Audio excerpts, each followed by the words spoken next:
41వ అధ్యాయం అండి. యెషయా గ్రంథము 41వ అధ్యాయము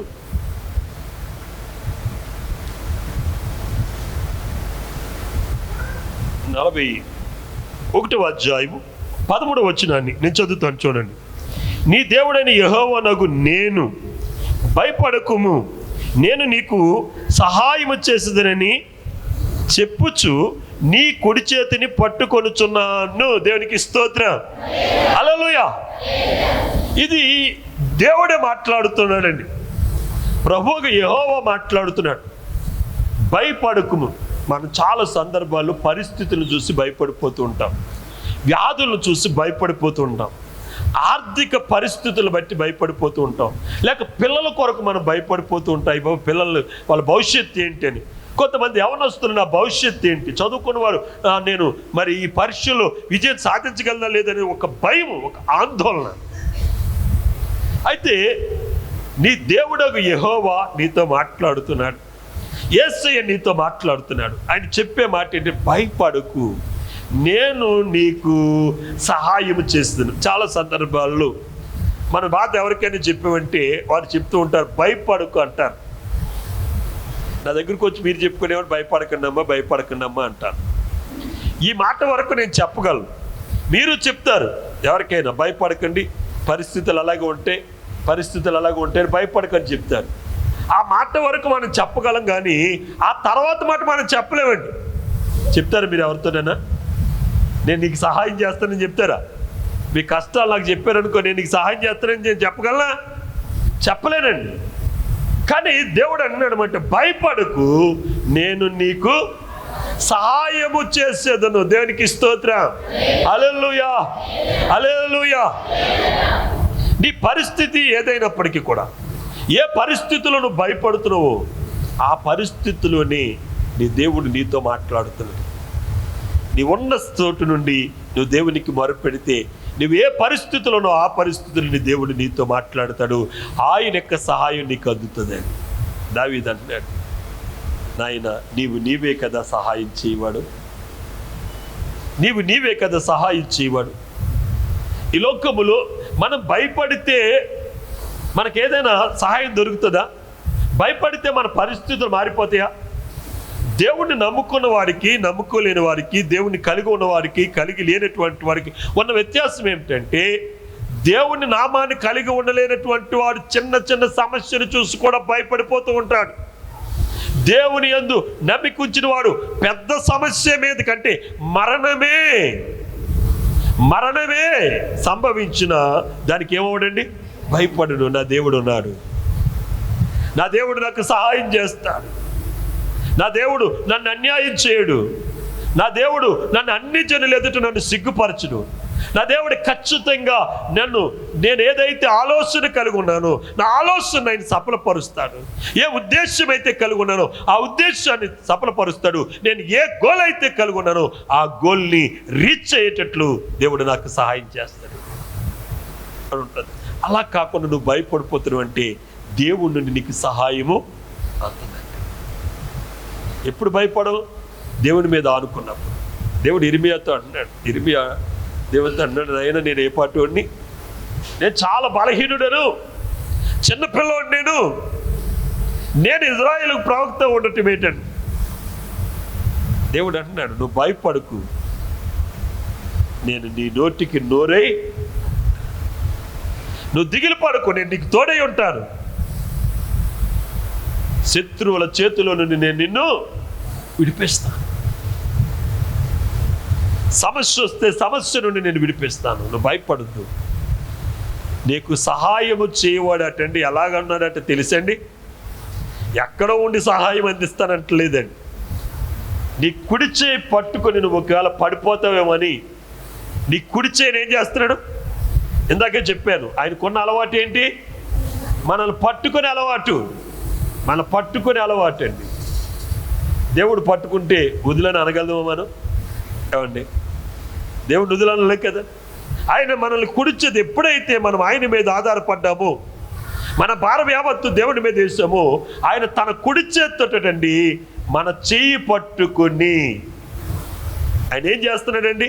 చెయ్యి పట్టుకుని ఏదో మనతో నడుస్తులేదండి. మనకి ఎప్పుడైతే సహాయం కావాలో ఆ సమయానికి ఏం చేస్తున్నాడు ఆయన? సహాయాన్ని అందిస్తున్నాడు. ఆ గుడ్డివాడు యేసయ్య దగ్గరికి వచ్చినప్పుడు యేసయ్య వాడి చెయ్యి పట్టుకుని ఊరి వెలుపలికి నడిపించి వాడికి చూపించాను. దేవునికి స్తోత్రం, హల్లెలూయా. యేసయ్య వాడి చెయ్యి పట్టుకోకపోతే వానికి ఏమొచ్చి ఉండేది కాదు, చూపు వచ్చే ఉండేది కాదు. యేసయ్య వాడి చెయ్యి పట్టుకున్నాడు కనుక వానికి చూపు వచ్చింది. ఆ చిన్నదాన్ని చేయి పట్టుకుని ఆయన తల్లి తక్కువమైనప్పుడు ఆ చిన్నది ఏమైందండి? లేచిందండి. దేవునికి స్తోత్రం, హల్లెలూయా, హల్లెలూయా. ఈ మధ్యాహ్న కాలంలో దేవుడు నీతో వాగ్దానం చేస్తున్నాడు. ఆ వాగ్దానం ఏంటంటే, నేను నా కుడి చేతితో నిన్ను పట్టుకొనుచున్నాను. ఇది ఎవరు చెప్తున్న మాట అండి? గట్టిగా చెప్పండి. ఎవరా దేవుడు? ఎవరండి దేవుడు? ఎవరా దేవుడు? యేసుక్రీస్తు ప్రభులు వారు. చెప్పండి అందరు గట్టిగా, యేసుక్రీస్తు ప్రభు. ఆయనే చెప్తున్నాడు, ఆయన నా కుడి చేతితో నిన్ను పట్టుకొనుచున్నాను. ఎంత గొప్ప వాగ్దానం అండి ప్రియమైనటువంటి వాళ్ళ.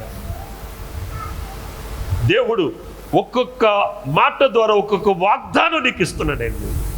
ఆయన మాట్లాడే ప్రతి మాట ద్వారా ఒక వాగ్దానాన్ని, ఆ వాగ్దానాన్ని స్వతంత్రించుకోవడానికి నువ్వేం చేయాలి? యేసయ్య తన కుడి చేతితోటి నిన్ను పట్టుకోవాలంటే నువ్వు చేయవలసింది ఏంటి చెప్పండి? ఏం చేయాలమ్మా? యేసయ్య నీ కుడి చేతిని పట్టుకోవాలంటే నువ్వు చేయవలసింది ఏంటి? నీ పరిస్థితులకు నీవు భయపడకూడదు. నీ పరిస్థితులకు నువ్వు భయపడకూడదు. ఎంత శోధన నీ జీవితంలో వచ్చి నువ్వు భయపడకూడదు. ఆయన్ను విడిచిపెట్టకూడదు. ఆయనకు నువ్వు ఎప్పుడు సమీపస్తుడిగా ఉండాలి. దేవునికి స్తోత్రం, హల్లెలూయా, హల్లెలూయా. ఆరాధన అంటే దేవుని సన్నిధికి ఎలా రావాలంటే పరిగెత్తుకు రావాలి. సన్నిధి అంటే ఎలా రావాలి? మీరు అందరూ ఏం చేస్తున్నారంటే, పాస్టర్ గారు వాక్యం మొదలుపెట్టేకి వెళ్దామని. వాక్యము మాత్రమే సరిపోదండి. నేను చాలాసార్లు చెప్పాను, ఒక మనిషి ప్రభువులో పూర్తిగా కొనసాగాలంటే వాడు కృతజ్ఞత కలిగి ఉండాలి. దేవుని స్తుతించాలి. ఆయనకు పాటలు పాడటం అంటే ఏంటండి? ఆయన స్తుతించటమే.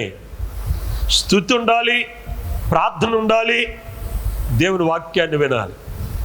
ప్రారంభ ప్రార్థనకు దైవ సన్నిధిలోకి రావాలి, ముగింపు వరకు మనం ఉండాలి. దేవుని ఆరాధించాలి. మనసారా ఆత్మతోను సత్యముతోను ప్రభుని మనం ఆరాధించినప్పుడు, ఆయన స్తుతించినప్పుడు, ఆయన గణపరిచినప్పుడు దేవుడు మనల్ని విడిచి వెళ్ళడండి. దేవునికి స్తోత్రం, హల్లెలూయా. ఆయన మనల్ని విడిచిపెట్టడండి. దేవుడు మనకు దూరం అవ్వట్లేదండి. మన క్రియల ద్వారా మనమే దేవునికి ఏమవుతున్నాం? దూరం అవుతున్నామండి. మన క్రియలు, మన నడవడిక. ఎంత తీరిక సమయం ఇచ్చాడండి. మరి సమయాన్ని ఎందుకు మనం సద్వినియోగం చేసుకోలేకపోతాం? ఇవాళ బయటికి వెళ్ళే పరిస్థితి కూడా లేదు. పొద్దున్న నుంచి వర్షం కురుస్తూనే ఉంది. సన్నిధి ప్రారంభించిన తర్వాత వర్షం ఆగింది. మరి ఇంటి దగ్గర పనులు త్వరగా చేసుకుని సమయానికి రావచ్చు. ఇప్పటి వరకు కూడా ఇంకా దైవ సన్నిధికి వస్తూనే ఉంటున్నారు. అదండి దేవునికి లోబడకుండా ఉన్నామండి. దేవునికి లోబడటం అంటే మన మొదటి ప్రార్థనకు వచ్చి దేవుని సన్నిధులు దేవునితో మనం గడప. దావీదు భక్తుని దగ్గరికి వచ్చి అధికారులు అంటారంట, మందిరానికి వెళ్దామంటే ఆయన ఏం చేస్తున్నాడు? ఉన్న పలంగానే నేను రెడీ అంటున్నాడండి. ఆయన ఉన్న స్థితిలోనండి, నడది మీతో వస్తాను అంటే, ఎవరైతే ఆయన దగ్గరికి వచ్చి మందిరానికి వెళ్దామని చెప్తే ఆయన మనసు అంటే ఏమవుతుందంట?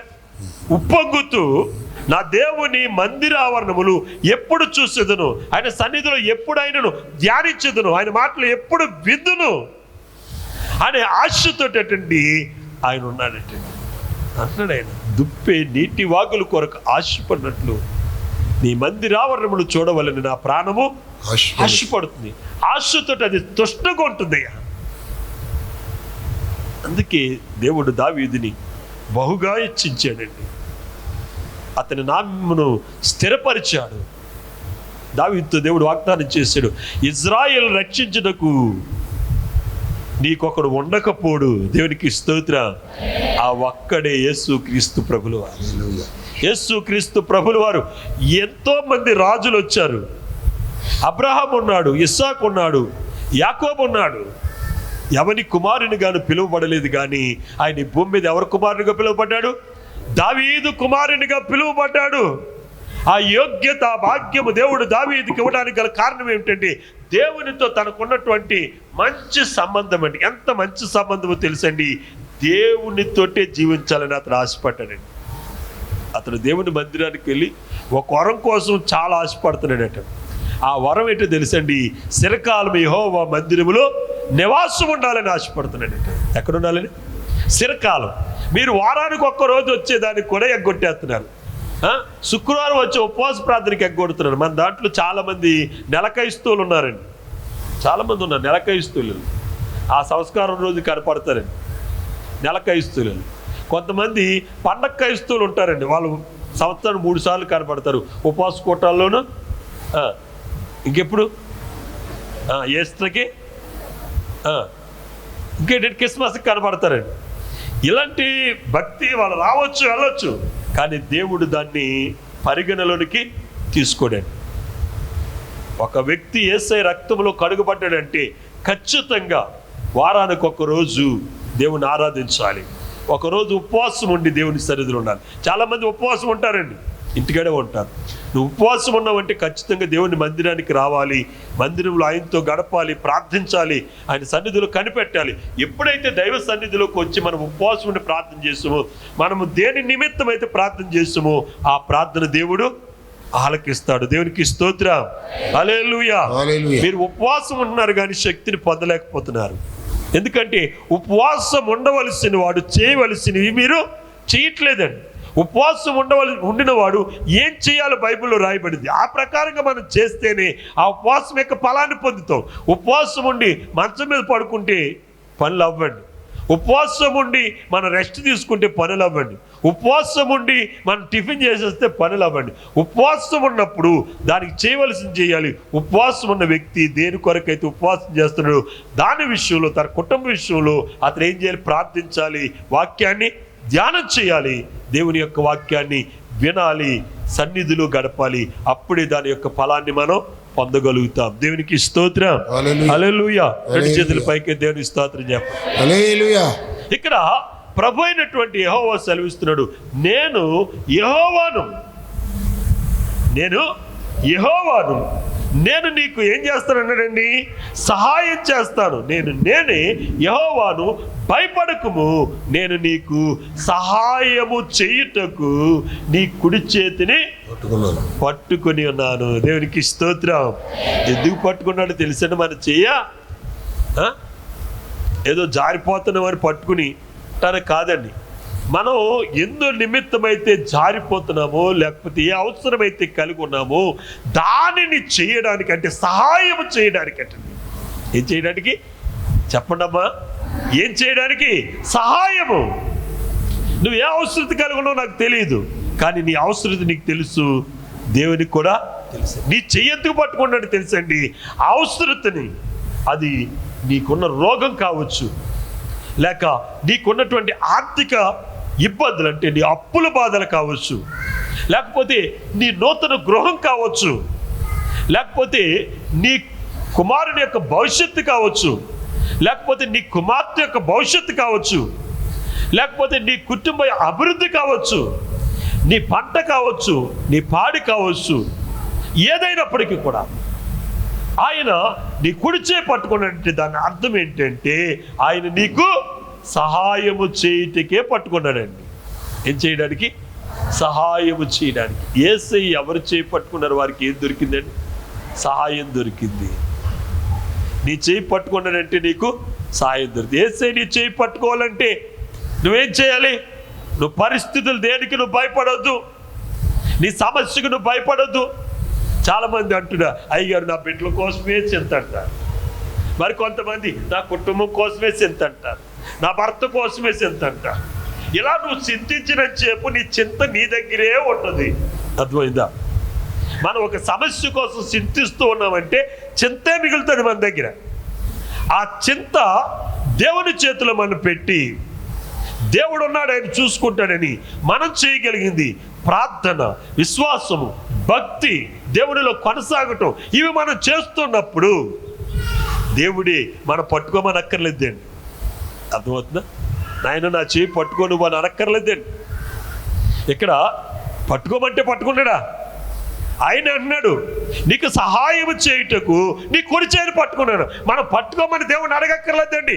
మన క్రియలను బట్టి, మన నడవడికను బట్టి, మన విశ్వాసమును బట్టి, మన యొక్క భక్తిని బట్టి దేవుడే మన కుడి చేయిని పట్టుకుని ఎప్పుడు ఏ సమయములో ఏ యొక్క సహాయం కావాలో ఆ సహాయాన్ని ఏం చేస్తాడైనా మనకు అందిస్తాడు. సహాయం చేయువాడు. దేవునికి స్తోత్రం. హల్లెలూయా. భక్తుడైన దావీదు అన్నాడు, ఆయన నా కుడి ప్రక్క నిలిచినున్నాడు. ఆయన నా చెయ్యి పట్టుకున్నాడు గనుక నాకు ఒక ప్రక్కన 1000 మంది, నా కుడి ప్రక్కన 10,000 మంది కూలినను అపాయం నా దగ్గరికి రానియలేదు. అపాయం రానివ్వలేదు. నేను చూస్తున్నాను, ఒక ప్రక్కన 1000 మంది కూలిపోతున్నారు, ఇంకొక ప్రక్కన 10,000 మంది కూలిపోతున్నారు. ఇక నేను ఒక్కనే ఉన్నాను, కానీ ఈ అపాయం నా దగ్గరికి రానివ్వలేదు. నా మీదకి యుద్ధం చేస్తానికి వచ్చినటువంటి వారు చాలా బలాఢ్యులు, యుద్ధ నైపుణ్యం కలిగినటువంటి వారు, వాడి గల కత్తులు ఉన్నాయి, బాణాలు ఉన్నాయి, ఈట్లున్నాయి, అయినా నువ్వు నా ప్రాణాన్ని తీయలేకపోయినవి. కారణం ఏంటో తెలుసా? ఆయన నా కుడి చేయి పట్టుకొని నన్ను ఆదరిస్తున్నాడు. దేవునికి స్తోత్రం. హల్లెలూయా, హల్లెలూయా. అయితే దేవుడు ఈ మధ్యాహ్న కాలం నీకు చెప్పింది, ఇటువంటి కాపుదల నేను నీకు కూడా ఇస్తాను. ఇటువంటి కాపుదల నీకు కూడా నేను అనుగ్రహిస్తాను. ఎందుకంటే దావీదుకు దేవుణ్ణి ఉన్నట్లే నేను నీకు కూడా దేవుణ్ణి. దావీదుకు మాత్రమే కాదు, నేను నీకు కూడా దేవుణ్ణి ఉన్నాను. ఇశ్రాయేలుకు మాత్రమే కాదు, మీకు కూడా నేను దేవుణ్ణి ఉన్నాను. ఆ దేవుడి మాట్లాడుతున్నాడు, నేనే యెహోవాను, భయపడకు. యేసు ఎంత గొప్ప వాగ్దానాన్ని మనకి ఇస్తున్నాడో చూడండి. దేవునికి స్తోత్రం. హల్లెలూయా, హల్లెలూయా. ప్రతి నిత్యము, ప్రతి సమయములో కూడా దేవుడు నీతో మాట్లాడతాడు. మీలో ఎంతమంది ప్రార్థనా పూర్వకంగా జీవిస్తున్నారు? ఇంట్లోంచి బయటికి వెళ్ళేటప్పుడు ఎంతమంది ప్రార్థన చేసుకుని వెళ్తున్నారు? చెప్పండి అమ్మా. ఎవరు చేసుకుంటలేదా? మరి ఎవరు మాట్లాడట్లేదు? మళ్ళీ బయట నుంచి లోపలికి వచ్చిన తర్వాత ఎంతమంది ప్రార్థన చేసుకున్నారు? ఎవరు మాట్లాడట్లేదేంటి? భోజనం చేసేటప్పుడు ఎంతమంది ప్రార్థన చేసుకుని తింటున్నారు? టిఫిన్ చేసేటప్పుడు ఎంతమంది ప్రార్థన చేసుకుని తింటున్నారు? అమ్మా, ఏదైనా పని ప్రారంభిస్తున్నప్పుడు ఎంతమంది ప్రార్థన చేసి పని ప్రారంభిస్తున్నారు? మన పనిలోకి వెళ్తాం, మనం అక్కడ ఉన్నప్పుడు మనం ఏం చేయాలి? ముందు దేవుడిని తలుచుకుని పని ప్రారంభించాలి. మంద కాకపోవచ్చు, పని వేరే వాళ్ళు అవ్వచ్చు, మనం అక్కడ జీతానికి వెళ్ళొచ్చు. ఇంట్లోంచి బిడ్డలు బయటికి వెళ్తున్నారు, వాళ్ళు ఏం చేయాలి? ప్రార్థన చేసుకుని వెళ్ళటం నేర్పాలి, లేకపోతే నువ్వు ప్రార్థన చేసి పంపాలి వాళ్ళని. అంటే మన ఇంట్లో ప్రార్థన దూపం తప్ప వేరొక దూపం. ఎప్పుడైతే ప్రార్థన దూపం తగ్గిందో వేరే దూపం అక్కడ వచ్చేస్తుంది. ప్రార్థన దూపం మన ఇంట్లో ఉందంటే మన ఇంట్లో ఏమున్నట్టు? వెలుగు ఉన్నట్టు. ఎప్పుడైతే ప్రార్థన దూపం తగ్గిందో ఏం తగ్గిపోతుంది చెప్పండి? వెలుగు తగ్గిపోతుంది. అంటే అక్కడికి ఏమొస్తుంది? చీకటి వస్తుంది. చీకటి పెరిగేటప్పటికి పూర్తిగా ఇల్లంతా కూడా ఎవరు ఆవరిస్తారండి? సైతాను గడ ఆవరిస్తారు. వెలుగు లోకంలోకి వచ్చింది, కానీ మన జీవితాలు వెలిగింపబడట్లేదు. కారణం ఏంటి? ఆ వెలుగుని మనం ఆహ్వానించట్లేదు. ఎప్పుడైతే మనం ప్రార్థన చేస్తున్నామో, ప్రార్థనాపూర్వకంగా ఉన్నామో, ఎప్పుడైతే మన ఇంట్లో తల్లి బిడ్డలు అందరూ ప్రార్థన చేస్తున్నారో అక్కడ యేసు ప్రభు ఉంటాడండి. ప్రార్థన ఉన్న చోట ఎవరు ఉంటారు? ప్రభు ఉంటాడు. అంటే యేసు ఉన్నాడంటే అర్థం ఏంటి? ఆయన అన్నాడు, నేను లోకమునకు వెలుగును, లోకములు ఉన్నంత కాలము లోకానికి వెలుగై ఉన్నాను. నీ ఇంట్లో ప్రార్థన ఉన్నంతసేపు యేసు ప్రభు ఉంటాడు. యేసు ప్రభు ఉన్నంతసేపు నీ ఇంట్లో ఏముంటుంది? వెలుగు ఉంటుంది. వెలుగు నీ ఇంట్లో ఉన్నదంటే ఆయన నీ కుడి ప్రక్కన ఉన్నట్టే, ఆయన నీ చేయి పట్టుకున్నట్టే. యేసయ్య నీ ఇంట్లో ఉన్నప్పుడు కూడా నీకు సమస్యలు వస్తాయి, రావని ప్రభు చెప్పట్లేదండి. శోధనలు వస్తాయి, ఇబ్బందులు వస్తాయి, కానీ ప్రతి శోధన వెనకాల కూడా ఒక గొప్ప ఆశీర్వాదం నీ దగ్గరికి వచ్చేస్తుంది. ప్రతి దుఃఖం వెనకాల ఒక గొప్ప సంతోషం నీ ఇంటికి వస్తుంది. ప్రతి వ్యాధుల వెనకాల కూడా దేవుని యొక్క అదృశ్యమైనటువంటి కార్యం నీ జీవితంలో జరుగుతుంది. జీవితంలో ప్రార్థన ఉందా? ఏదో పొద్దున్న చేసుకోండి, రాత్రి చేసుకోండి, ఇంకా సరిపోయింది అనుకోండి. రాత్రి కూడా ఎవరి మట్టుకాలు ఎప్పుడు చేస్తున్నారు తెలిసి చాలామంది మీలో ఉన్నారు. చాలామంది ఉన్నారు అలవాటు ఏంటంటే పొద్దుటే లెగ్గానే ఏం చేస్తారంటే ఒక 2 నిమిషాలు ఆయన తలంచుకుని ఎవరి పనికాలు వెళ్ళిపోతారు. మళ్ళీ రాత్రి పడుకున్నప్పుడు వీలుంటే మోకరించి మంచం కాడ ప్రార్థన చేసుకుంటారు, వీలు లేకపోతే మంచం మీద పడుకుని 2 చేతులు ఎలాగ ఇలాంటి అలవాటు చాలామందికి ఉన్నాయి. తీరిక కొన్నంతసేపు టీవీ చూస్తారు, చూసినని చెప్పి చూస్తూ ఉండగా నిద్ర వస్తుంది. నిద్ర వచ్చినప్పుడు ఏం చేస్తారు? టీవీ కట్టేసి మంచం ఎక్కేసి మంచం మీద ప్రార్థన చేసుకుంటారు. ప్రియమైనటువంటి వారు, మనం కొంత తీరిక ప్రార్థన చేస్తూ దేవుడిలో మనం గడిపితే దేవుడు మన ప్రార్థనకి ఏమిస్తాడు? జాబ్ ఇస్తాడండి. ఆయన మాట్లాడే దేవుడు అండి, వినేసి ఊరుకునే దేవుడు కాదు. ఒక చోటోడి దగ్గరికి లేకపోతే ఒక మోగోడి దగ్గరికి వెళ్ళి మనం మాట్లాడామనుకోండి, వాడు తిరిగి మనకి ఏం చేయలేడు, సమాధానం చెప్పలేడండి. చెప్పగలడా? ఒక మోగోడితో మనం మాట్లాడేవాడి, ఒక నోరున్న వాడి దగ్గర మనం మాట్లాడామనుకోండి, ఒక మాటకి జవాబు ఇవ్వకపోయినా, 2వ మాటకి జవాబు ఇవ్వకపోయినా, ఒక 10 మాటలు మాట్లాడాను కానీ ఇసుకొచ్చైనా జవాబు ఇస్తాడు. ఏదో ఒకటి మాట్లాడతాడండి. మాట్లాడకుండా ఉంటాడా? దేవుడు కూడా అంతే. ప్రార్థన అంటే మనం దేవునితో ఏం చేస్తున్నాం? మాట్లాడుతున్నాం. మాట్లాడుతున్నప్పుడు దేవుని దగ్గర నుంచి ఏమొస్తుందండి? జాబ్ వస్తుంది, ఉత్తరం వస్తుంది, తిరిగి సమాధానం వస్తుంది. అని చెప్పే సమాధానం ఏంటి తెలుసండి? భయపడకు, నేను నీకు సహాయం చేయడానికి నీ కుడి చేతిని నేను, నా కుడి చేతితో నీ చేతిని పట్టుకొనిచున్నాను. అంత గొప్ప వాగ్దానాన్ని దేవుడు మనకి ఇస్తున్నాడు. కనుక దేని విషయంలో కూడా, నీ బిడ్డల విషయంలో చింత ఉందో దేవుని మీద పాడే. మనం వారికి ఓ మంచి భవిష్యత్తు ఇద్దాం అనుకుంటాం, కానీ దేవుని చేతిలో పడితే మనం ఇచ్చే భవిష్యత్తు కంటే శ్రేష్టమైంది దేవుడు ఇస్తాడు. మనకంటే గొప్పవి. ఎందుకంటే దేవుడు ఇవ్వగలడు, మనం ఇవ్వలేమండి. బిడ్డలు కష్టపడి చదివిద్దాం అనుకోండి, వారు చదవకపోతే మనం ఏం చేస్తామండి అండి? కష్టపడి సంపాదించి పెడదాం అనుకో, వాడేమో అలవాట్లకు లోనైపోయి అంతా మనకి కాలేజీకుండా అవజేసేస్తూ ఉంటాడు. అయితే మనం ఎప్పుడైతే వారి గురించి చింతించడం మానేసి వారిని దేవునికి అప్పగిస్తే, దేవుడు మనం ఊహించిన దానికంటే, ఆలోచించిన దానికంటే శ్రేష్టమైన, ఇది అనిపించిన వాళ్ళకి తెలుస్తుంది, అనుభవం లేని వాళ్ళకి తెలియదండి. కొందరు దేవుని మీద ఆధారపడి అనిపిస్తారు, అనిపించిన వారికి అనుభవం తెలుస్తుంది. ఒకసారి వెనక్కి తిరిగి చూసుకున్నప్పుడు ఇది నా వలన అయ్యిందా అనే ఆలోచన నీలో వస్తే దేవుడు నీ పట్ల చేసిన కార్యము నీకు తేటగా కనపడుతుంది. అప్పుడు నువ్వు పశ్చాత్తాపడకుండా ఉండలేవు, దేవుని స్తుతించుకోకుండా ఉండలేవు, దేవుని ఆరాధించుకోకుండా ఉండలేవు. మీరేం చేస్తున్నారంటే దేవుడు చేసిన వెనకే మర్చిపోమన్నాడంటే దేవుడు చేసి మర్చిపోతున్నారు. వెనకే మర్చిపోమన్నాడంటే ఏంటో తెలుసండి? ఇంతకు ముందు నువ్వు వ్యభిచారిగా ఉండొచ్చు, మర్చిపోమన్నాడు. ఇంతకు ముందు నువ్వు దొంగోడుగా ఉండొచ్చు, దాన్ని మర్చిపోమంటున్నాడు. ఇంతకు ముందు నువ్వు పాపం చేస్తూ ఉండొచ్చు, నరహత్య చేస్తూ ఉండొచ్చు, నువ్వు అబద్ధాలు ఆడుతుండొచ్చు, నువ్వు బూతులు తిడుతుండొచ్చు, నీ సిగరెట్ కాలుస్తుండొచ్చు, నువ్వు మందు తాగుతూ, వాటిని మర్చిపోమన్నాడు. అంతేగాని దేవుడు చేస్తున్న వాటిని మర్చిపోమంటలేదు. వాక్యం ఏమని చెప్తుందంటే, యెహోవా చేస్తున్న ఉపకారములో దేనిని మర్చిపోవద్దు.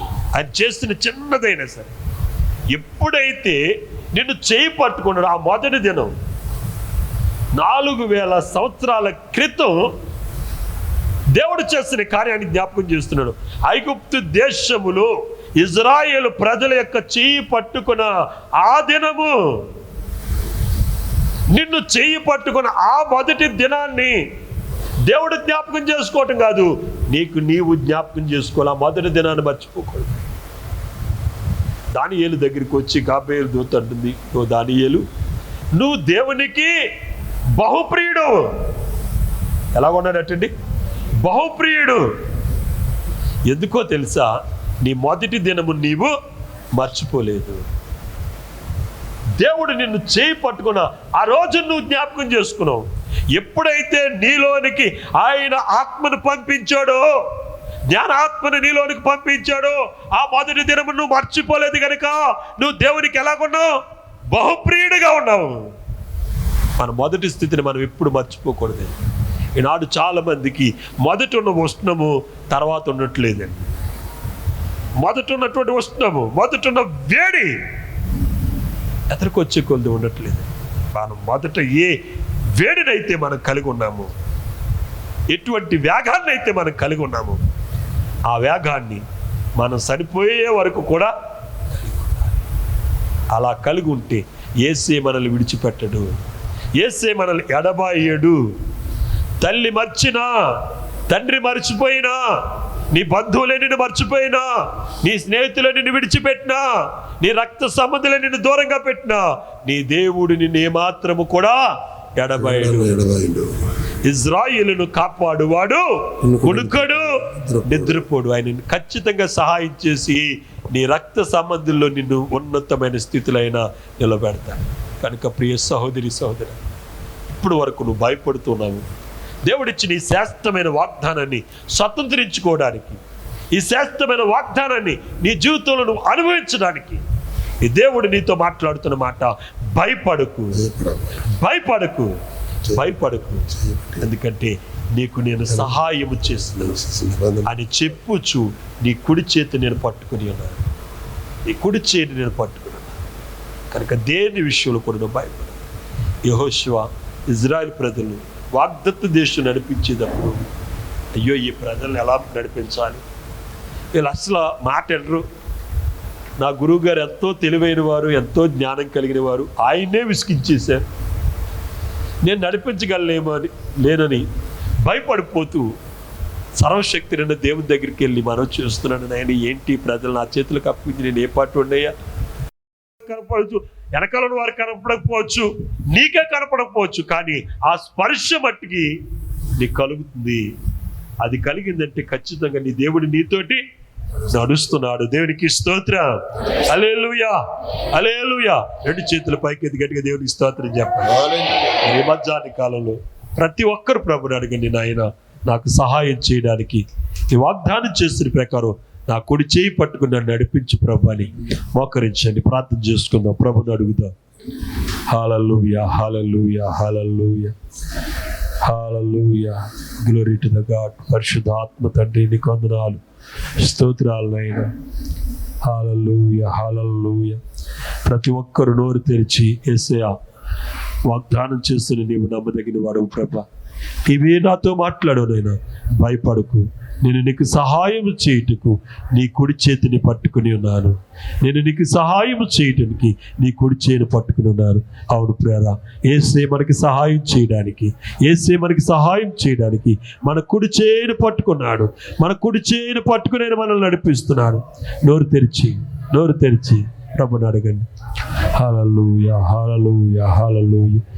పరిశుద్ధుడు అయిన తండ్రి, ప్రేమ కలిగిన దేవా నీకు వందనాలు చెల్లిస్తున్నాం నాయనా. నీ మహాకృపను బట్టి నాయనా ఈ యొక్క ఆరాధనలోనైనా మిక్కిలి అల్పులమైన మాతో నువ్వు మాట్లాడావు ప్రభా. ఎంతో శ్రేష్టమైన మాటలైనా, మరి గంభీరమైన వాగ్దానాన్ని దయచేస్తున్నాయినా. అవునైనా నీ బిడ్డలుగా మమ్మల్ని మాతో నువ్వు మాట్లాడుతున్నావు ప్రభా. భయపడొద్దని ఇప్పుడు వరకు మేము భయపడుతూ ఉన్నాం ప్రభా. సమస్యలు చూసి భయపడ్డావు నైనా, కుటుంబాన్ని చూసి, బిడ్డలు చూసి భయపడుతున్నావు అయ్యా. నువ్వు ధైర్యపరిచావు నైనా, భయపడకని ప్రభా. అవునైనా మా యొక్క భారమంతా నీ మీద ఉంచుతున్నావు నైనా. మరి నీకు సహాయం చేయడానికి నీ కుడి చేయి పట్టుకొనుచున్నాను వాగ్దానం చేస్తున్నాను. ఆ రీతిగానైనా నా కుడి చేయిని పట్టుకుని, నీ కుడి చేత్తో నా కుడి చేయిని పట్టుకుని నన్ను నడిపించు ప్రభా. సహాయం చేయమని నేను ప్రార్థన చేస్తున్నాను. ఎందరైతే నీకు విజ్ఞాపన చేస్తున్నాను వారందరిని కూడా మీరు దర్శించండి, దీవించండి ప్రభనైనా. అనారోగ్యంగా ఉంటే స్వస్థపరచని, బలహీనతో ఉంటే బలపరచనైనా, దుఃఖంలో ఉంటే విడుదల కలుగు చేయనైనా, అసమాధానంగా ఉంటే సమాధానం మీరు దయచేయండి, శోధనలు ఉంటే విడుదల మీరు దయచేయండి, ఆశ్చర్యకరమైన కార్యాలు మీరు జరిగించమని నేను ప్రార్థన చేస్తున్నాను. మరి విశేషంగా మరి హాస్పిటల్లో రోగుల కొరకు మేము మనం చేస్తున్నాం, వారిని మీరు స్వస్థపరచనైనా. అలాగేనైనా మరి నైనా అయారీతులుగానైనా వ్యాధులతోనైనా మరణ పడకల మీద ఉన్నటువంటి వారు లేవనెత్తమని నేను ప్రార్థన చేస్తున్నాను. చిన్నపిల్లలు యవనస్తులు వృద్ధులను దీవించి నేను విత్తబడి ఈ యొక్క వాక్యపు సందేశాన్ని ప్రతి ఒక్కరి ఉదయంలో 30 60 100 ఫలింపజేసి నీ రాకడకు సిద్ధపరచమని యేసు క్రీస్తు పరిశుద్ధ నామమును బట్టి ప్రార్థించి స్తుతించి బ్రతిమాలు వేడుకున్నాము తండ్రి. ఆమేన్.